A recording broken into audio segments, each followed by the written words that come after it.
Hello friend, good morning. Readymade ফ্যামিলির আবার একটি নতুন ব্লগে তোমাদের সকলকে স্বাগত। আর দেখো সকাল সকাল রান্না বসিয়ে দিয়েছি, কারণ আজকে বাপিয়ার দাদা আসছে, জানো তো। বাপিয়ার দাদার কান্না একটু দরকার আছে, তো না এলে সোনারা প্রচণ্ড কাঁদবে, জন্য বাপিয়ার দাদা আছে। তো তার জন্য দেখো রান্না কী করছি দেখাই তোমাদের। এই দেখো ঝিঙে আলু পোস্ত হবে, ঝিঙে আলুটা বসিয়ে দিয়েছি। আর এই যে এখানে দেখো পোস্তটা নিয়ে নিয়েছি, পোস্তটা বাঁধবো। আর এই দেখো একটু মাছ হচ্ছে, আর একটু পোস্তর বড়া করবো, জানো। তার মাছটা এমনি একটু ঝাল করবো শুকনো করে, কারণ আমাদের ওখানে না অত ঝোল টোল আমরা কেউই পছন্দ করি না। তো এখানে আমাদের ঝোলটা ভীষণভাবে সবাই পছন্দ করে, বাট আমাদের ওখানে একটু ঝাল কষা এইরকম টাইপেরই পছন্দ হয়। তো একটু পোস্তর বড়া করবো, মাছের ঝাল করব, আর ঝিঙে আলু পোস্ত করবো। আর এই যে দেখো চিংড়ি মাছ আছে, একটা পটল চিংড়ি করবো, আর একটু এমনি চিংড়ি মাছের কিছু মালাইকারি বা কিছু করবো। আর এই যে দেখো ওর জন্য এই দেখো আলু পটলও কেটে নিয়েছি, আর একটু শাক ভাজবো। আর এই যে ভাতটাও হয়ে গেছে। আর তোমাদের দাদাভাই টক দই আনবে, যেহেতু যা গরমটা পড়েছে না, টক দই ছাড়া এখন তো লাঞ্চ কমপ্লিট করা অসম্ভব ব্যাপার। তো চলো রান্না করি, করতে করতে আবার তোমাদের সাথে গল্প করবো।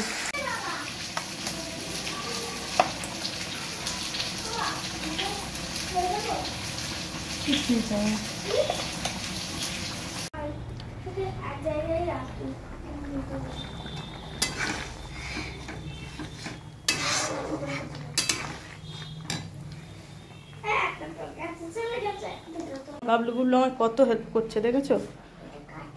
আমি করেছি। ওই দেখো খালি ওই কথা কইছি। তো কি হয়েছে রে? কোনো অসুবিধা আছে নাকি তোর? হ্যাঁ আছে, বল।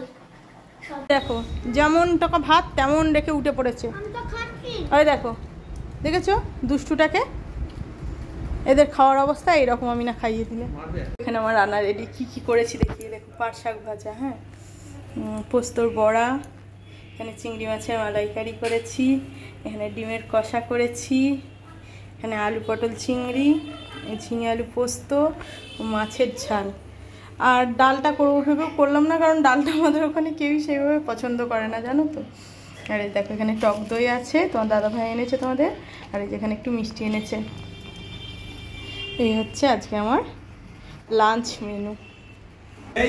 আর এই দেখো আমার সোনারা ওদের মামার সাথে কি করছে, দেখো ওদের এই চলতে থাকে মামা ভাবতে। হ্যাঁ, আর তাও তো আমার দাদার মেয়েটা আসেনি, তাই না হলে তো ওরা কিনবে নাই। আমার দাদাকে নিয়ে যে করে না, তবে আমার দাদা কিন্তু কিচ্ছু বলে না, ওদের সাথে জমিয়ে আমার দাদাও খেলা করে। আমি তো একদম ধৈর্য রাখতেই পারি না, তবে দাদাকে দেখেছি অনেকটা বাচ্চাদের প্রতি ধৈর্য রাখে। আর এই যে দেখো দাদার বাপি বেরিয়ে চলে গেল, কারণ বললাম না একটু কাজ আছে, তো তার জন্য দাদার বাপি বেরিয়ে চলে গেল। দুটো খাওয়া দাওয়া করি, একটুখানি বসেছিল, যে তারপরে সোনাদের সাথে একটু গল্প গুজব করে বেরিয়ে পড়লো। তাও এইবারটা না সোনারা অতটা কাঁদে, জানো তো। অন্যবার ও দাদা বা মা বাপি যেই আসুক না, ওরা বাড়ি গেলে এবার সোনারা যে এত কাঁদে সে ধারণার বাইরে। কিন্তু দেখো প্রচণ্ড রোদটা উঠেছে, বাপরে। আর আমাদের গাড়িটা না আজ ওই তোমরা দেখাচ্ছি আমি, দাঁড়াও, অনেকটা দূরে পার্ক করা আছে। কারণ কি বলো তো, এই যেখানটা আমাদের গাড়িটা পার্ক করা হয়, অ্যাকচুয়ালি এখানে রাস্তাটায় না গাড়ি পার্ক করার জায়গাই থাকে না, ওই তো গাড়ি ওইখানে। কিন্তু তাও যেখানটা পার্ক করা হয় সেখানে পাশে একটা জায়গায় আর কি বিল্ডিং উঠছে, তার জন্য মাল মেটেরিয়াল সব নামানো রয়েছে, ওই জন্য ওখানটা পার্ক করা যায়নি। আর এই যে দেখো গাড়িটা অনেক কিছু পার্ক করা আছে। দাদা আগে গিয়ে এসিটা চালিয়ে দিয়েছে, কারণ গাড়ি প্রচণ্ড গরম হয়ে গেছে। তো তারপরে বাপি গেল। এইবার চলো দেখি সোনারা কি করছে। আমার জঙ্গলি একখানা, এই যে দেখো তারপরে কোল্ড ড্রিঙ্কস, চকলেট, মিষ্টি যা এনেছে, এবার ওইগুলো নিয়ে ওদের যুদ্ধ চলছে। আর আমার ছোট মানুষটা কি করে জানো তো, ওর নিজের গুলো ভাগে খেয়ে নেয়, দিয়ে আমার বড়টারগুলোতেও ভাগ বসায়। এই যে দুষ্টুটা দেখো কি করছে। ওরগুলো সব খেয়ে নিয়েছে তো, আবার ওরকম করছিস কেন? ওই যে দেখো ও মুখটা দেখাবে না, হ্যাঁ, ওই জন্য উল্টো হাঁটছে ও।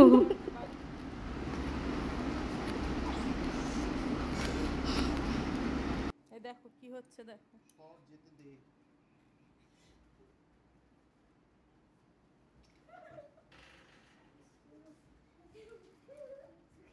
দেখো খালি দেখো, দাঁড়াও ওটার পিছনে আমি যাই।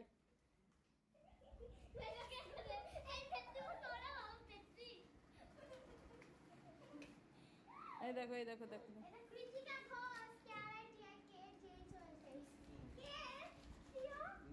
সেকশনটা বলে দে। সেকশন বি কো মিন্স তোমার ক্লাসে পড়ে, সেকশন টা মিন্স তোমার স্টুডেন্ট। মুখ তুলছে না, শুধু ক্যামেরাটা অন আছে বলে। এই যে দেখো, এবার ক্যামেরাটা আমি অফ করে দিলাম। অফ করে দিয়েছি।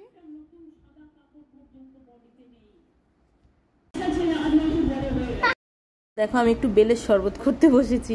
বেলটা না অনেক দিন ধরে ফ্রিজে রাখা আছে, করাই হয় না। তো আজকে হট করে মনে হলো দেখি বেলটা ভালো আছে কিনা, তা দেখলাম ভালো রয়েছে।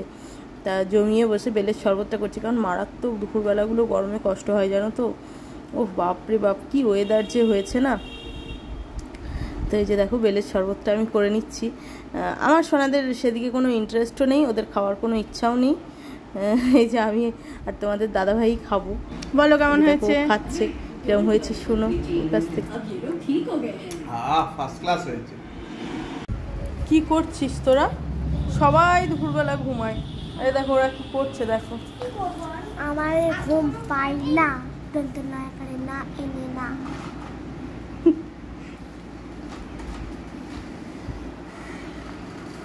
আর কি ড্রয়িং হয়েছে? আর কোন রকম লাগছে। আরে একটা দুর্গা ঠাকুরের মুখ দেখতে কি সময় লাগে না? কেমন হয়েছে দেখো আমার সোনা মায়ের ড্রয়িংটা। আর একটা জিনিস দেখবে তোমরা, আর একটা জিনিস দেখবে, সেটা অতটাও ভালো মজা করতে পারো। এই দেখো এই গনু বাবাটা আমার সোনা মা ড্রয়িং করেছে জানো তো। ওর গনু বাবা ড্রয়িং করার ভীষণ শখ ওর। আমিও সেম এঁকেছি, কিন্তু আমার কালার, আমিও না ওর মতো এঁকেছি, কিন্তু আমার তো কালারের জন্য একটু। এটা আমার ছোটো মা এঁকেছে, কিন্তু ওয়াটার কালারটা ও ঠিক হ্যান্ডেল করতে পারছে না এখনও ভালো করে। এঁকেছি ভালো। তোমারটাও ভালো হয়েছে, তবে সোনা মায়েরটা বেশ ভালো হয়েছে জানিস সোনা মা। সেটা খাতার উপর বড় খাতা। আচ্ছা কর কর, শুবি না মা? একটু শুতে চ, একটু চ না মা, একটু শুই। এই দেখো বন্ধুরা, রাতের জন্য ভাতটা বসিয়ে দিলাম জানো তো। আজকে সকলেরই ভাত করে নিচ্ছি রাত্রিবেলার জন্য। যা গরম পড়েছে, রুটি সুজি এগুলো কিছুই আর চলবে না খাওয়া। তো ভাত করে নিচ্ছি, আর একটু আলু পোস্ত করে নেবো। আলু পোস্ত দিয়ে বাচ্চাদের দুধ দিয়ে খাইয়ে দেবো, আর আমরা আলু পোস্ত দিয়ে খেয়ে নেবো। আর দেখো যত গরমই পড়ুক, এ দেখো ফ্রিজে বেশ খানিকটা দুধ ছিল জানো তো। তো আই হোপ দুধটা ঠিক আছে। তো চলো আমি চা খাবো, আর আমার দুধ চা খেতে না জাস্ট ব্যাপক লাগে। তবে হ্যাঁ, একদিন কোল্ড কফিও করবো জানো তো। এই যে চা করব, আর একটু মুড়ি খাওয়ার জন্য একটু কিছু অ্যারেঞ্জ করবো। চলো সবটাই তোমাদের সাথে শেয়ার করছি। আর এই যে দুধটা শুধু আমার আর তোমাদের দাদা ভাইয়ের জন্য চা বসাবো। তো চাটা বসিয়ে দিই, আর এদিকে ছোলা সিদ্ধ করবো, একটু তেল পাঁচফোড়ন মুড়ি করবো। চলো দেখতে থাকো।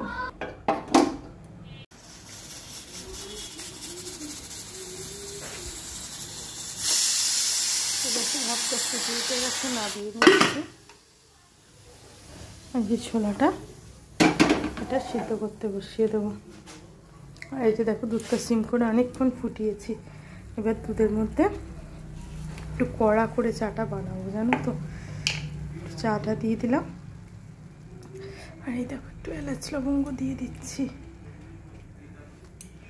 আর চিনিটা না খাওয়ার চেষ্টা করি যতটা সম্ভব। তো ওর জন্য আমি পাটালি রেখে দিই শীতের একদম, বেশ যখন প্রচণ্ড শীত পড়ে ভালো গুড়টা পাওয়া যায়, তখন আমি পাটালিটা প্রিজার্ভ করে রেখে দিই ফ্রিজে। তো সেই পাটালি দিয়ে দিলাম। তো চাটা হোক, আর এদিকে এটা সিদ্ধটা হোক। চায়ের জাস্ট কালারটা দেখো কি সুন্দর এসেছে। হয়তো ক্যামেরায় অতটা বোঝা যাচ্ছে না, দারুণ একটা কড়া কড়া কালার এসেছে জানো তো, আমার দারুণ লাগছে।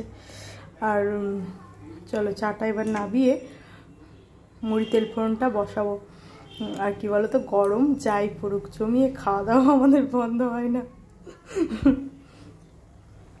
জমিয়ে খাওয়া দাওয়ার প্ল্যান সবসময় চলতেই থাকে, জানো তো।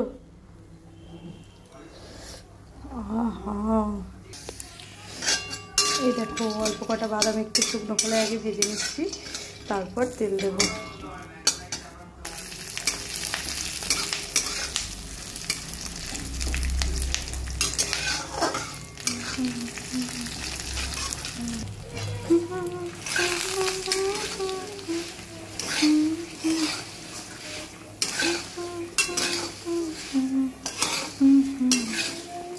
এই মুড়িটা যা খেতে লাগে না বন্ধুরা, কি বলবো, দারুণ লাগে জানো তো। তোমরা একবার ট্রাই করে দেখো, অনেকেই হয়তো ট্রাই করো, বাট যারা ট্রাই করো না একবার ট্রাই করে দেখো, দারুণ লাগে। একটু ঝাল ঝাল আর এই সর্ষের তেলের পাঁচফোড়নের গন্ধটা, ওহো। আর এর সাথে যদি একটু ভুজিয়া, একটু চানাচুর, একটু কাঁচা পেঁয়াজ, একটু শসা, আহা লাভলি, জমে যায় একদম। আর এদিকে আমার ছোলা সিদ্ধটা প্রায় হয়েই গেছে, এবার এটাকে জলটা ফেলে দিয়ে ভেজে নেবো। ও জল ঝরিয়ে একটু তেল দিয়ে, তেলের মধ্যে একটু লঙ্কা দিয়ে এটা ভাজা করে নিচ্ছি।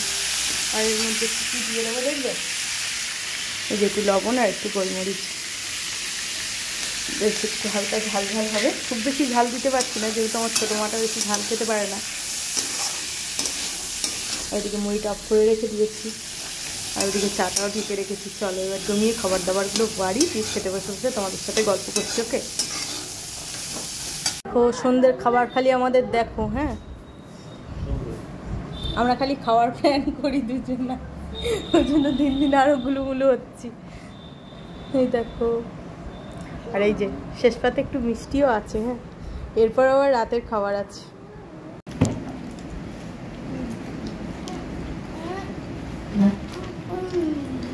তো আমরা জমিয়ে খেতে থাকি, আর তোমরা চ্যানেলটাকে সাবস্ক্রাইব করে দাও। তো আজকের মতো ব্লগটা এই পর্যন্তই, টাটা বাই। আর এতক্ষণ আমাদেরকে সহ্য করার জন্য থ্যাংক ইউ। আবার দেখা হচ্ছে নেক্সট ব্লগে। আর আজকে লাইভেও আসছি দুপুরে বন্ধুরা। Okay, tata bye, thank you, love you all.